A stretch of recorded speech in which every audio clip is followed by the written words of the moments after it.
એટલે આ હું નવું છું. કઈ નહીં હું કઈ નહીં આ રવડે ક્યાંથી સીધું તું? મેં તો ભોળાનાથના ભગત છે. અમારા ભગવાન છે દારૂ ગાંજો ભાંગનો નશો કરતા હતા, તો અમે શું કામ ન કરીએ? એમાં શું પાપ છે? એવું તને કોણે કીધું કે ભોળાનાથ ભાંગ ધતુરો ને ગાંજો પીતા એમ ભાઈ? મેં ફોટા જોયા છે ભગવાન ભોળાનાથ.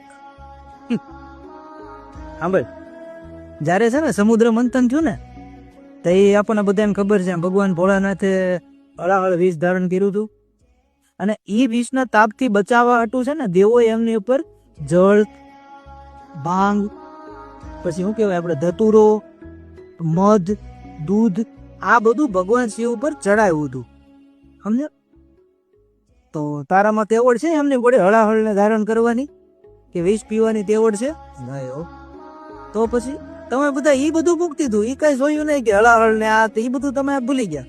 અને જે પોતાની ઈચ્છા ને ગમતું હતું ઈ વસ્તુ એમાંથી લઈને મજા કરવા માંડ્યા. જો ભાઈ ભાંગ ધતુરાની મજા લેવી હોય ને, તો પેલા વિષ ધારણ કરવાની તાકાત હોવી જોઈએ. છે તારામાં તાકાત?